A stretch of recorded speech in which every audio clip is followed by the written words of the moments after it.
Aurèlien, welcome to the Commerce Talks podcast. Today, another GCC episode with my favorite co-host, Lina, also sitting here in the Riverside room. The business you're representing today is a business Lina and I talked a lot during the last Seamless conferences and many occasions we met in Dubai. Give us like your 5-minute pitch. Who are you and what is Chalhoub Group doing? So thank you so much for having me. My name is Aurèlien Cuellar, and spoiler alert, I'm French. You will notice with my accent. So I've been joining Chalhoub 3 years ago. Before that, I was a consultant, starting my career in France with IBM, then moved to Accenture. From Accenture France, moved to UAE as Accenture Middle East to work for several clients in the region. Then moved back to Europe in Luxembourg, and I worked for PwC for 4 years. And finally, I came back in the region, in UAE, in Dubai, in 2021 to join the Chalhoub Group. So a background in consulting, really linked to ERP. I implemented Oracle, SAP, and Salesforce for clients all over the world and working with global delivery in different parts of the world as well. I also was exposed a little bit to web application, mobile application and web development. I was a Scrum Master. I've been certified as well. So I've seen a lot of different things. I worked for a lot of different industries in my career. I started with the bank sector, then I moved to the manufacturing one, then aerospace. Then I had the opportunity also to discover managed company, retail distribution, and finally even the healthcare. And I had the opportunity when I was working on implementing Oracle or SAP or Salesforce for clients to work on very different business processes. So I used to implement financials and accounting and controlling for some company, but also procure to pay processes for some, order to cash processes for others. So I had really the opportunity to see everything that company needs in terms of shared services to be able to run. And I really enjoyed that. The only really department I didn't cover in my career was related to human resource, unfortunately. But all the rest makes a lot of sense for me. And I've been exposed to supply chain, logistics, data, marketing, compliance, but most specifically on how those system and industry are connected. And I think that's the most important today. This is why I'm having this role as a director of omnichannel and technology in Chalhoub, is that because I'm not the expert of anything, but I can talk the language of anyone. Digital, e-commerce, technology, operation.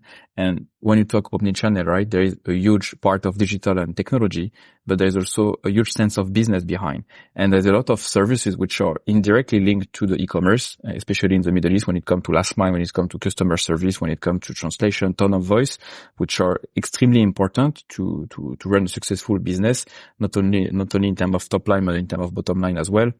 And this really helped me to get this full understanding, to be able to talk with very different stakeholders, all the executive committee, all the C-level of our group, to talk their language and try to understand high level what are their constraints and their requirements and make those things understood. So Chalhoub Group is the leader of retail and distribution of luxury products in the region. We are having several sub-verticals. Mainly it was fashion and beauty, but now we are exploring other area of business like eyewear, jewelry and watches. And we really enjoy to discover that with our partners.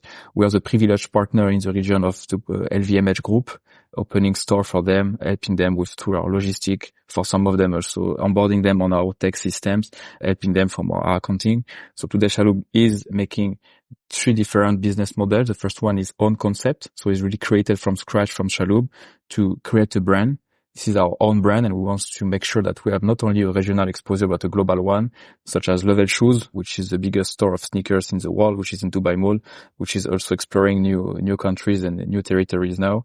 Faces, which is very similar to Sephora, Triano, Christophe, which is based in France, which was the first brand that the founder of Chalhoub, Michel Chalhoub, in 1955 was selling when he came in the Gulf, and no one was interested but him to help the people over here. And then we have the managed company. We have several brands, right, that we are working coming from all over the world, which is a franchise model. And then the joint venture, when we put equity on the table, and we're not only putting equity, we try to be an active partner, but we can also propose our services on top. Is there some company you can compare within Europe? Because we have like many European listeners from France or Germany, or is there a concept you could compare Chalhoub with? So we have learned in other podcasts in the Commerce Talks series that there's kind of this franchising model in the region, that you're taking like ownership or accountability for a brand and doing everything, technology, retail stores, like really everything, which is a bit different to the rest of the world. But Is there kind of a department store concept or verticalized brand in Europe you could compare the Chalhoub business model with? That's very difficult because at the end of the day, right, in Europe, you have a lot of companies which are creating from scratch. You have Kering Group, you have LVMH Group, you have the OTB Group. So a lot of fashion brand, beauty brand are born mainly in France and in Italy.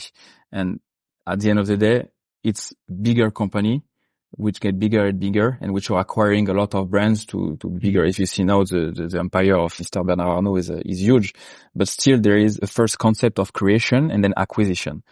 The kind of company that we are at Chalhoub, right? It's very normal to see this kind of company in the Middle East region. It's a lot of family business. So all our competitors in the region are similar family business. Some of them are from Kuwait, some of them are from Saudi, and a few of them are from Dubai. But the Chalhoub family, it's a very important family. It's very difficult to find a comparison which makes sense in France. And if you take, for example, Galeries Lafayette, right? At the end of the day, it's a concept store, it's a department store. We try to open department store, but it's just one of the 100 things that we are trying to put in place. So finding something which is similar is difficult in France. But at the end of the day, it's very interesting because we are working a lot with the group LVMH and we see a lot of similarities in the way we are doing business as LVMH started many years ago and they are still continuing and thriving today. And when we have interaction and discussion with our partners, we realize that we have similar problems. And challenges. It's just that for LVMH, it's at a global level and for us, it's more as of today at a regional level. And maybe one question to round this up, the introduction part. What brought you to the region? You have lived in Paris. You have tasted the good life, and like many people are now, especially in Europe, younger people are trying to orient themselves. Okay, where's like Europe going to? What is the next region to maybe make a move? And they want to learn, why are people going to Dubai? Is it because apartments are so affordable still? Is it the weather? Is it something different? So what brought you to the region? So the first time I came to the region, it was in 2014, and it was more an envy to discover this part of the world. I grew up from 0 to 20 in France. So as a European, I had the opportunity to travel a lot to Europe. Then I did part of my study in South Korea and China. So I had the opportunity to discover the ASEAN part of the world. Didn't have that much opportunity to discover the US one at this time.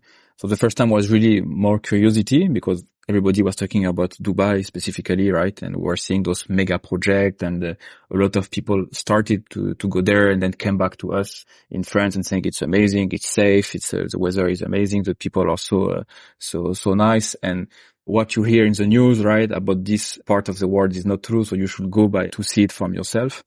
So it was for me more a way, right, to say, okay, everybody's talking about Dubai. Let's try, let's see what is there. That was the first time. When I came back in 2021, it was a much more mature decision. So now I'm married. I have 2 daughters. My wife is pregnant of our 3rd daughter. In terms of safety, I don't feel as safe today in France, in Paris, as it was 10 years back. In terms of education, we have very great quality of education. So of course I'm French, so I'm still following the news of what's happening in France. And I'm traveling a lot to France for work also. Every 1 month, 2 months, 3 months, I'm going back to Europe. I see the situation which are even worse every time from a political standpoint, from a tolerance standpoint, from an openness standpoint, etc. So honestly, the weather was very anecdotic because if you come in Dubai from May to September, you're not going outside. It's too hot. But yeah, you're in a country where 90% of the population is expat. We have more than 190 nationalities, I think, which are represented in Dubai. People are very respectful, very tolerant. And that's really an opportunity for us to be able to discover new things and very interesting way to move forward with a lot of people. I think also from a business standpoint, from a working standpoint, it's extremely interesting to be in Dubai today because there is many things which are happening. And that's, for me, there is 2 sides of the coins on this point, but those 2 sides are very, very interesting because on one side, things are going super smooth, are going super fast. I mean, if you see the e-government of Dubai is way advanced compared to what we have in Europe. Unfortunately, it's super fast. No more paper, no more pen. It's moving. But in the same time, there is many things, right, where Dubai and the Middle East region need to grow and needs to advance.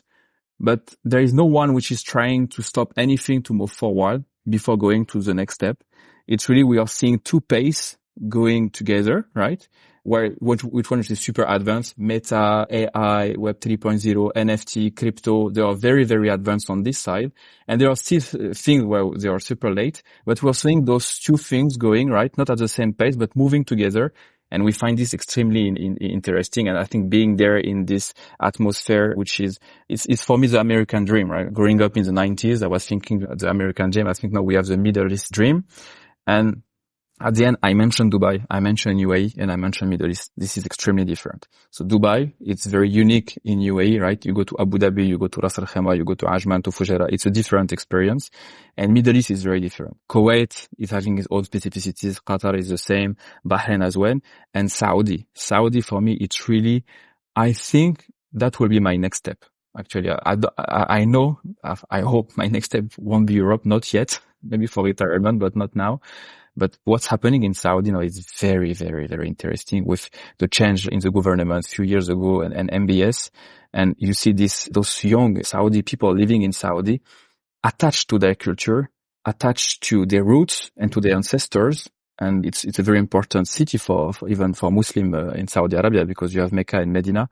But still, right, super interested by the world, super open, and no more having this frustration that they cannot even talk to a girl. Right now they can open to the world, and they're taking the best from Europe, the best from Japan, the best from America, the best from everywhere in the world, and mixing it with their own culture, but keeping their value. I think that Saudi in the next 10 years will really impress everybody in the world. We're seeing through sports, through e-sport experience, through investments, through new infrastructure. It's already booming, but I have a lot of hope that it's just the beginning, and we are really going to see a country emerging as fast as anything we have seen in the world. And I'm really following up a lot on what's happening in Saudi Arabia. Great. Sorry, I couldn't agree more with you.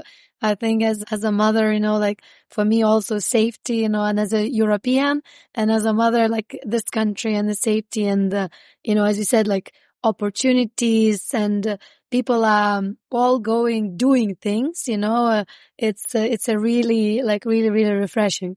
So if we now, I think you gave a great summary of the region, and I must admit, yes, you represent actually one of the most successful, retail brands in the region. And when I say success, it means not just from you kind of guys made it by bringing the right brands into the region as a franchise, but also convincing the luxury sector to believe in you and convincing the luxury brands like LVMH, which I'm sure has their own processes and procedures to come and work with the father of Patrick Chalhoub, or now the next generation of leaders. It's really, really impressive. And I guess that sort of gives the responsibility on its own, so when you join, I haven't met anyone from Chalhoub Group that, whether they are in the customer service role or the senior role, I haven't met anyone who would say, I don't feel proud working for them, right? So I feel like the employees that you have are super proud of working for the brand, working for the family. So maybe you can dig deeper a bit, because you have an interesting role, right? Like an omnichannel director in charge of technical side and on the business side. So how do you maybe, there's Chalhoub Group, which has certain expectations. Here are the franchisees and luxury sector that has certain expectations. And here we are, trying to embrace the digital sector. So how do you stay ahead? How does Chalhoub, creates this whole seamless omnichannel experience that everyone always is like, is it seamless? Is it not? So maybe you can dig a bit more about your role in it and maybe give some examples of you guys doing differently than the rest of the Middle East retail. That's a very interesting question. So just to come back on the first point, I think that exactly what you said, if you talk to any Chalhoub employee, whatever it is, frontliner or in the back office, they will all say always great things on our CEO, Patrick Chalhoub. So the history of Chalhoub is really incredible.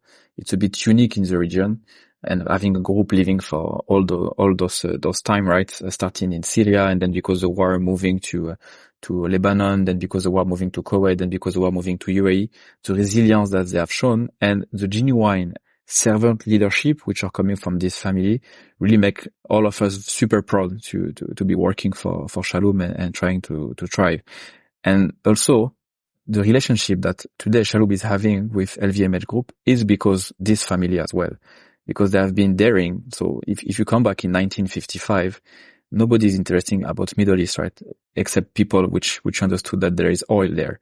But no one was investing 1 dirham in the region. And you can see very easily that in the 90s to today, Dubai changed tremendously, right? Before, only the northern part of the city was existing. Everything which is below, which is the Burj Khalifa, the highest tower in the world, the Burj Al Arab, which is on the beach, the marina and etc., was not existing 20 years ago. And the pace of change that this city has witnessed is truly amazing and extraordinary. I don't think that any country in the world had the opportunity to evolve like this.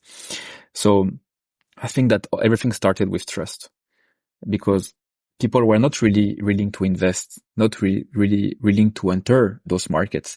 And the Chalhoub family, the Chalhoub Group, has really believed since day one about the region. And they knew as visionary that this region will strive and thrive at a point of time.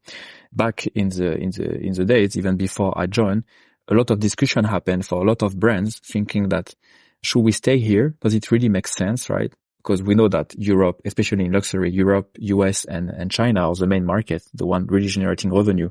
So Middle East was a bonus, but at the end of the day, if you are losing operating profit, that's not anymore a bonus, it's a burden. And the Chalhoub family was eager to say, we have no issue, right, to put money on the table and to show you that you should stay here and cover the loss and take the risk.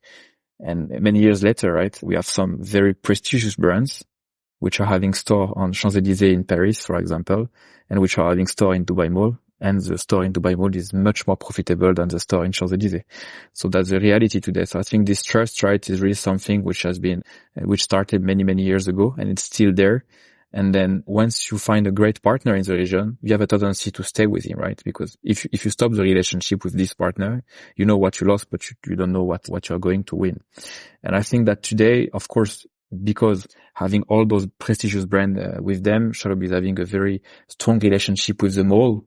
As of today, we are still doing more than 80% of our revenue through retail. So it's very important that once you enter the market in the region, if you are in Dubai, you are in Dubai Mall in Mall of Emirates. If you are in Saudi, in Riyadh, you try to go in Kingdom and Souli in Solitaire. So you have key stores, key malls that can generate a lot of revenue for your brand, and you want to have the best location, which makes sense according to the category. And this is where also Chalhoub is having a lot of value to that. In terms of omnichannel experience and our joint ventures, obviously we have to come with a lot of humility. We are working with the most profitable group in luxury in the world, which are already having a lot of system, a lot of tools, which are state of the art, SAP, Salesforce, OMS, anything that you name it. But whatever the weight, the experience, and the strength of the group, the reality is that when they're operating in very specific region as Middle East is, they need to get the help of someone in terms of localization. You cannot open a warehouse overnight, right? If you need a real warehouse to manage all your goods, especially when it comes to beauty, you need the help of someone. So it could be a third-party logistic, or it could be a trusted partner. When it comes to last mile delivery, right? You're not going to create your own last mile capabilities and understand all the different things which are happening in the region and the complexities. And also you need to find someone that really understands what does luxury means for you.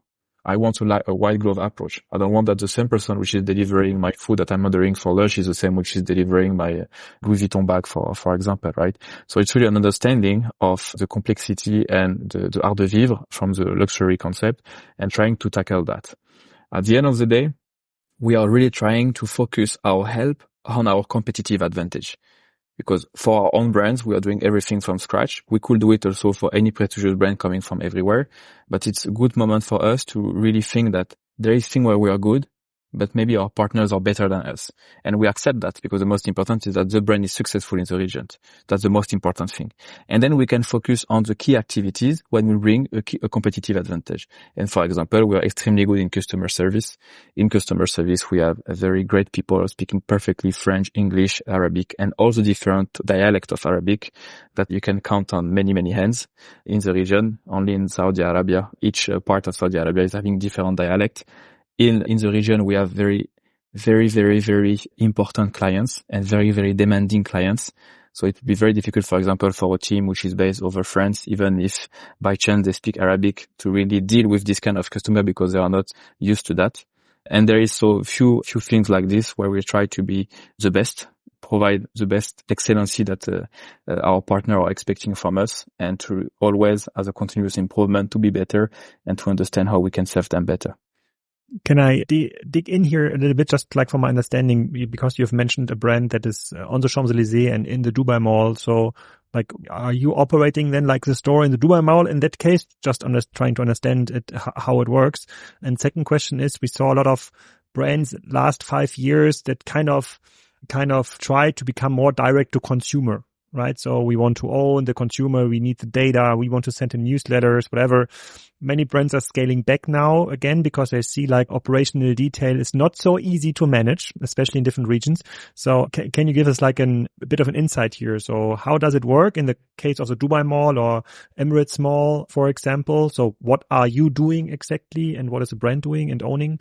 And how do you see this permanent, I don't want to say conflict, but it's kind of maybe it's a conflict of interest, like doing and owning the customer and customer data versus like having the operational knowledge and leverage, like on your side, really serving the customer.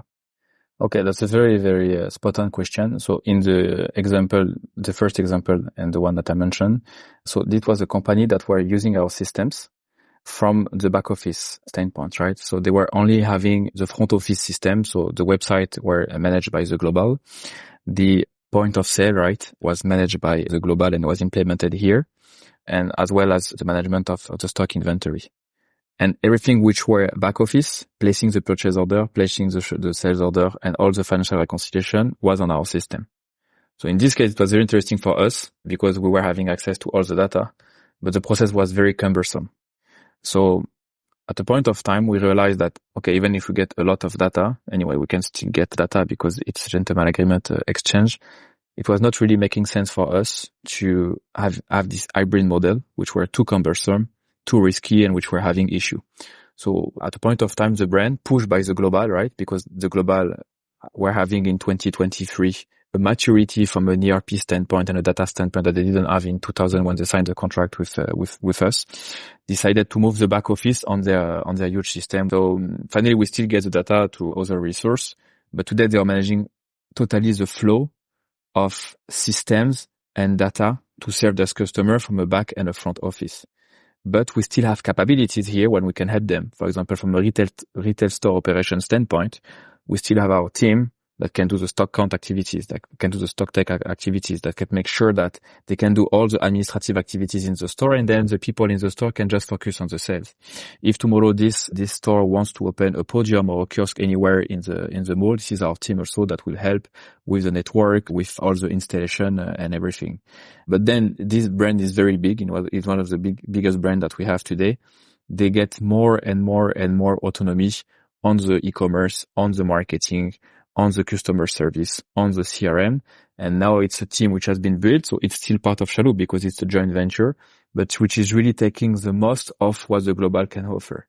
But even if this brand is taking the most at what global can offer, especially from a system standpoint, process standpoint, best practice standpoint, they are still using our warehouse to manage the distribution of their goods, because there is no sense for them to create warehouse in each and every city and to take care of the delivery. And for all the region, of course, they have a lot of hardwares. It doesn't make sense for them to hire a person in each and every city in Saudi Arabia, which is a huge country. So here again, this is where we step in to try to help them and try to accommodate them. So today, for many years, we had really key pillars of service we're providing, which were tech, digital, accounting. But then if you don't use the tech, you don't have the accounting, data. But if you don't have the tech, you don't have the data. And now that's why we are really shifting and trying to see what are the the small services, but highly competitive and bringing value when we can focus. Retail store operation, design of a new store, last mile delivery, warehouse management, retail store operation, and so on, and digital payment. And this is where, with the relationship with the government, with the banks and the local partners, we can be very helpful. So now I'm giving you an example of a company which is mostly using the global system, but we have also other companies which are completely using our system. We have a direct competitor of the first brand that I mentioned, and they are fully on board with us and they're using all our capabilities because it makes more sense for this brand to use our capabilities than the one from the global as of today. But if tomorrow it has to change, the mindset for us is that we want to make sure that the brand are having the best value. And then for this brand that I'm mentioning, to answer to your second question, data is the most important thing that we have. So we try really to get all the data from all the channel. We don't want to have multi-channel. We really want to be omnichannel, where the customer is at the center of everything. And each and every interaction that you will have with this customer, it could be through clienteling, it could be through emails, it could be to SMS, it could be to WhatsApp, it could be to Instagram, it could be to TikTok, it could be to Snapchat. We want to make sure that we capture all those interactions, customer interaction and purchasing interaction. And we are going really through all the channels because on top of everything that I mentioned, we have created a loyalty program also, which is shared by all the brands which are within Chalhoub. Through this loyalty program, we try to capture also as much as we can. And of course, through all the events that we are doing with VVIP guests and non-VIP guests as well, which really try to make sure that we understand as best our customer. And this is really something that it's coming in the mindset of the growth thanks to Patrick Chalhoub. At the end of the day, we can think about stock and inventory and pricing and so on and so forth. We can think about many things. But the most important thing in retail is the customer. It's the experience that you want to bring to the customer. One of our values is to inspire, delight, and respect our customer. And one of the best way to do it is to understand our customer. And it's even more challenging in UAE, in the region more generally, because in Europe, in US, in Asia, you have a lot of marketing research agency, right, that can really help you to understand the customer.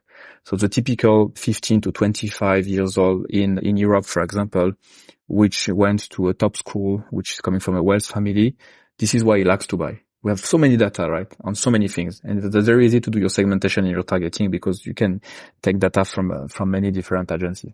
This doesn't exist in the Middle East. No one can tell you today the typical Saudi girl, which is 25, which is having this salary per month, which is still living with her parents, likes to put that amount of money in beauty and in fashion and etc. No one can tell you that. The advantage that we have in Chalhoub is that because we're having more than 130 brands, we have a lot of data underlying all those brands, and we can start to make very interesting analysis on so many habits in terms of purchasing from customer. And we really try to have those analyses between offline and online to have really an omnichannel experience when we try to understand, okay, this is the time that the person is spending in a store, but that's also the time that this person is spending on the website. And this is where she's staying in the store. This is where, on which space she's staying. And she add to cart, but she's not buying. And then we try to understand why, and we do quantitative and qualitative analysis. But those data are really key, not only for us to better target this customer, but really to start to have patterns of behaviors. And that helps us, for example, to understand that buy now, pay later as a payment method in the region is something extremely important. I mean, we have a lot of partners today which are not using buy now, pay later anywhere in the world because it's not matching the experience they want to provide as a luxury brand. But now they're starting to think about it in the region because we have some brands which are not luxury, but which are still important, which are having more than 40% of payment method done on buy now, pay later. And we discovered about this only thanks to our data by doing some pilot with some brand and seeing the impact that this is having. And then when you can have this kind of data, not only for payment method, but also for average order value, and you can have this also for ROAS and bounce rate, and you can have it for lead time from the order, when the order is placed on the website and until it is delivered to someone. And you can match everything by category between fashion, beauty, makeup, fragrances. This data is gold, right? And you're starting to have some patterns and understand things which are happening. And we have to understand also that first, we are in a region which is having a lot of pressure from a geopolitical standpoint, even more since 2 months. And we are in a country, in countries which are continuously changing and evolving. So if you were taking before the amount of money that Saudi family could spend, right? With this amount in food, this amount in car, this amount in school, and this amount in fashion, beauty, entertainment.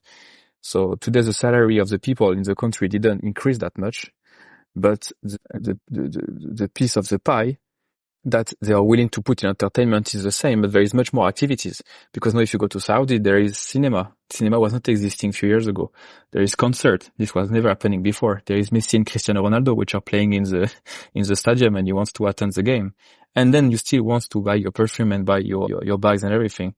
So how, as a brand, as a luxury brand, we can still play on the emotions, and we can make sure that we can convince all those partners to come to our store rather to go to another store or to go to an entertainment.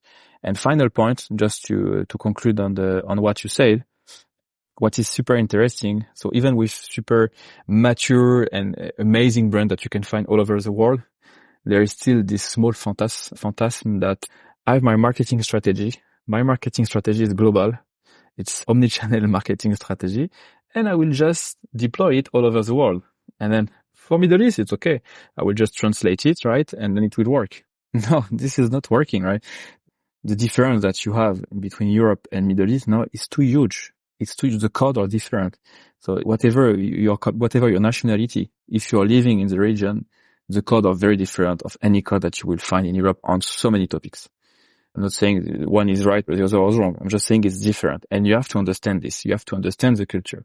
First, the Arabic language, it's a very complex language. I'm learning it and I understand how much it's complex. There is so many words to describe one thing. For example, to say the word lion, you have 600 words in Arabic to describe it. Big lion, small lion, black lion, blue lion, sick lion, healthy lion. So the tone of voice and the word that you are choosing, especially in your marketing communication, on your website, on your banner, on your emails, it's very, very intense and very important. And if you have someone which is ignoring that, you will never be successful in the region. That will be impossible. And you really have to understand that you need people which are here locally present. We have a huge team in Saudi. I think the team we have in Saudi now is bigger than the team that we have in UAE because we are trusting this market and we are investing in this market. And if you want to enter the Middle East, that's now you have to come. If you come in 3-5 years, it will be too late. That's now that you're grabbing the market share. That will be frustrating because maybe you're not going to get the ROI in the next 3 years. It will be more. But if you don't grab the market share now, it will be too late. And you have to understand the code. Today, even Meta, through Instagram, through Facebook, through Insta, is still at the top notch. For some segmentation, you have to go on TikTok if you want to reach your target. And for some other targets, it depends if it's conversion or awareness. If you go in Saudi, for example, and you don't have Snapchat, you're screwed. It will never work. I attended last year the LEAP events in Riyadh, which is every March, every year. I mean, I try to find things on YouTube, on Instagram about this. It was very difficult for me to find. I just went on Snapchat. I didn't have Snapchat. I just downloaded it for me. That was better than a news TV show, right? Everything that was happening there was on Snapchat in the same time, in real time. And even if you could not attend the event, only through Snapchat, you could have get the most important piece of that. So if you want to generate traffic and you don't use Snapchat in Saudi, that will be a big fail, 100%. There is all those codes that you need to understand, but then it means that you need to have interest about the region. You need to come here, you need to visit, and you need to see with your eyes, where are they now? And I think the biggest mistake that a lot of brands are doing today is that they just treat Middle East as a country and just as a box which is to be taken. And they underestimate how much this region is made of many countries which are very different with a different history, and how much localization will be the way for them to really move the needle in those markets. Wow, Aurèlien, you answered any question I had on the list, but I think a very, very comprehensive, and honestly, everything, you probably can see me, I'm just nodding. I couldn't agree more. I think you highlighted perfectly everything from the data to technology to marketing to local presence. I had the opportunity to talk with a few brands from the US last week, and they asked me, what's the first marketing channel you are doing? And I was like, my highest conversion at the moment in WhatsApp marketing. And they were like, WhatsApp? We don't even have it in the business, the WhatsApp. And I was like, if you don't want to use WhatsApp marketing, don't even try to enter this region, like by the time you will set up, we will be already booming on WhatsApp. And then we discussed the whole influencer local presence that here is a lot bigger deal than maybe US or brands. So no, it's really interesting conversation. Made me think like we should go for coffee and exchange few ideas, But towards I think maybe one topic that I would like to pick your brains even further. So everything you mentioned, the speed we move, the innovation we implement, we're not afraid of change. We try and go and maybe fail and stand up and go again. It's like even what I'm hearing, even in a big organization, you act like a startup, and kind of like every day, as Jeff Bezos says, is day zero. So what about talent, right? So a lot of people might listen and say, okay, well, it's easy to convince someone to come and work for Chalhoub Group. We would love to hire locally, but we're struggling on the talent. So can you maybe put a bit of as you are covering tech and omnichannel digital, everyone from the banks to the small brands to the big brands want the same sort of skill set. So what's unique about you? What do you do to attract the people, and how do you keep them within the business? So that's a very, very good question for the region. I can feel that you live in the region by asking this question.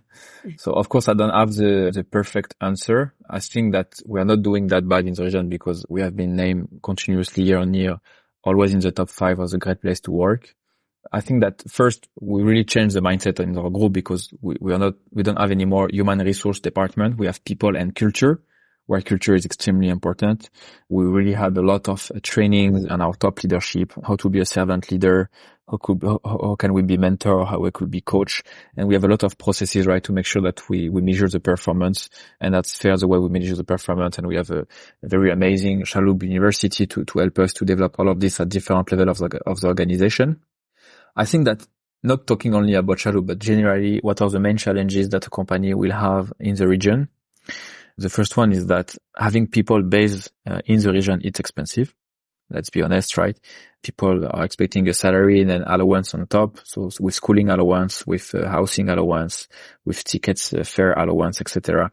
The salary can become very big quickly. And with the inflation that touch us also, right?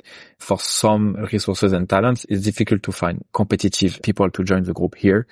So this is where also our group, but like many other groups in the region, trying to see other way to find talents through offshoring, through outsourcing, looking at other talents or companies in Eastern Europe, in India, and in North Africa that could help on some of the tasks that we are doing.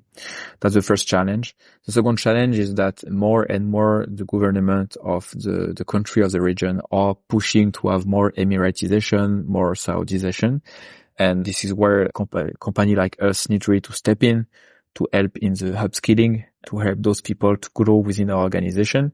Today, the government is putting a lot of pressure to the organizations because you need to have a certain percentage of people in your company which are Emirati or which are Saudi or which are for an GCC country. There is no problem for a company like us to hire those people, but sometimes it's difficult to find. It's difficult to find, to attract those people because not only because we are Chalhoub, because we are a public company and we will never be able to compete with a private company. Let's be fully honest in the region. So it's sometimes difficult to attract and then to retain. The reality is that today we have a lot of people which are coming to Dubai with the mindset to stay only a few years. Of course, you're coming to a country where you can sometimes double your salary versus Europe. It's a tax-free salary. So you're coming with a mindset where, okay, I will stay 2-3 years in the region, save a lot of money, and then I will come back and create my own venture or my own business.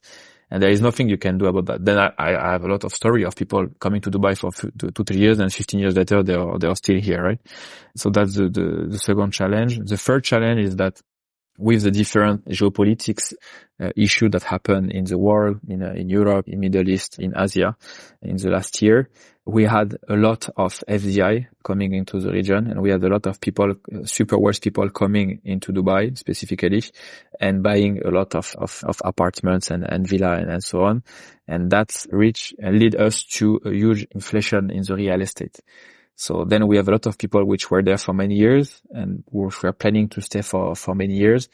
But which are not just doing the math now and saying, okay, I love the Dubai life, but when I remove my rent from my salary and all the cost of life which is living is not that much interesting. So they're starting to explore other things. So I think that the government has a huge role to play here.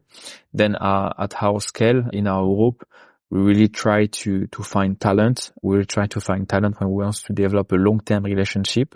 We really empower the people that we are recruiting and telling them that they will be the one driving their career.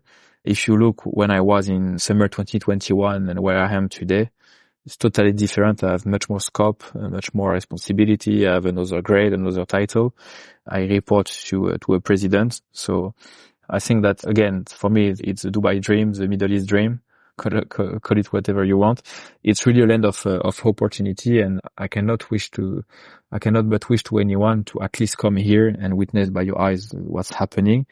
But for sure, I see a huge change coming in Saudi Arabia, which already started. I'm going to Saudi Arabia every month for work, and every time I'm going there, I see new things. And I see really Saudi Arabia being the next thing and being even bigger than Dubai. And if that's the case, in UAE, we are 10 million people. In Saudi Arabia, there are nearly 40 million people. So the size of business that will come from Saudi Arabia, that will be nothing to compare with what we are seeing here. But I can still tell you that today, from a revenue standpoint, UAE is much stronger than Saudi. But if Saudi is continuing its trajectory and successfully winning the bet of having more tourists and growing the city and having a country with much more expat and wealth expat through Red Sea Mall project, through NEOM, through Diriyah and all the projects that they have, that really it will be something amazing. Yeah, all the times I have traveled to Riyadh, I hope finally they will bring up the metro system, because like traffic is getting harder to. It's opening soon, actually. Yeah, it's opening very soon. Yeah. Maybe one last question on the business itself and on technology, as we are all working in the tech sector here. I had this discussion with Lina during the last Seamless conference that our industry was like promising a lot to retailers and brand. Everything will be personalized and tailored and faster and easier. And you just click one button and then the whole customer journey will be deployed with a nice tailored email chain. Actually, that was not true. So it's very hard work to connect all the systems. You've just mentioned a few, and now the next, I don't want to say like bullshit bingo, like wave is coming up front with like AI and all other stuff. So when you're looking at technology and you're focusing on technology on Chalhoub, so what kind of challenge is most important for you? So what are you really focusing? What are you really focusing on? And what is kind of what do you believe AI can help you solving this kind of challenges? So AI will be a game changer for us, and we are yet to have it. But I see so many business cases that we could implement. We have also a lot of examples. This morning we were having our seminar with our group, and we had the chance to have Hatem Douidar attending for a speech this morning. He is the CEO of Etisalat, which is the biggest telecom company in UAE, but which is also present in 20 countries. So the equivalent of Orange or SFR in France, for example. And they already really deployed AI. So we have concrete example where AI is already changing things in the region. However, let's be honest, right? I don't think that AI has already been implemented in key business processes, in core business processes, but I think it will come. In our case, we are very far from that for one unique reason, is that the ERP that we have today is very old. It has been implemented 12 years ago. And the way it was implemented at this time, Chalhoub was a very distribution business. In the last 12 years, we really switched from distribution to retail. One comment. It's funny that you say it's old, because like usually ERP implementation takes 12 years. So for many companies, a 12-year-old ERP is a fairly new one. So, as an ex-Accenture, we used to deploy ERP in 9 months. So that's my set of expectation is different. But I agree with you. 12 years normally it will not be obsolete, but it is for us today. The main reason is that it was really developed for a distribution business. But we moved from distribution to retail big time. We have more than 800 stores now that we are managing for our brands. So I'm not talking about the joint venture, only the franchise and the own concept. And we had to do a lot of customization. We are still on a version of Oracle, which is not even on the cloud. So we were super late on this. I started to implement ERP on the cloud for clients in 2017. So we are in 2024 and we are still on premise. And I think that that's a foundation that we need before talking about anything but AI. So we need to make sure that the next solution we are taking, and we are currently in the process of running an ERP strategy, and we shortlisted SAP and Oracle, obviously, right? We want to have a monolithic, strong system, and that anyway, all our partners are using one or the other. But I think that will be really the foundation before we try to dig the real topic of AI. And there is no sense to waste time now on this while our foundations are not correct. And then coming back to your question, what is the main challenge that we are facing? I think the main challenge we are facing, but I think that's the same for all retailers, it's the stock challenges, right? It's the inventory challenges. It's how we can ensure that we are managing as best our stock, right? Not having stock everywhere, that we have the right visibility in the right time, in one system source of truth, and not 5 systems, and then you have to choose the one which is having the truth. Of how we can get our stocks to our customer in the fastest way. And then whatever the channel at the end, it doesn't matter. It could be distribution, it could be retail, it could be sell in, sell out, it could be e-com, it could be clienteling, it could be WhatsApp, it could be Instagram. That doesn't matter, right? But we need to have this stock. Because if a customer wants one product and is not having, you're losing the sales. And then this is where we start to lose the top line.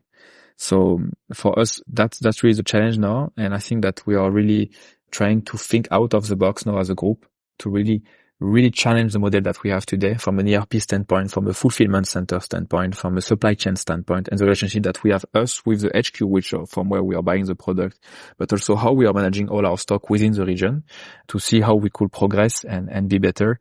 And that from the buying to the selling to the end customer, all the process is smoother. And obviously you can imagine that from a system, this is very impactful if you want to be at the state of the art solution that we are expecting. Okay. Last words for Lina. Aurèlien, like such an interesting conversation. We will have to record another session. I think after this podcast, we will get so many questions to know, oh, you should have asked this and should have asked this. Thanks for sharing so many interesting insights. Truly great conversation. So thank you for your time today. We hope to see you in future events. Thank you so much.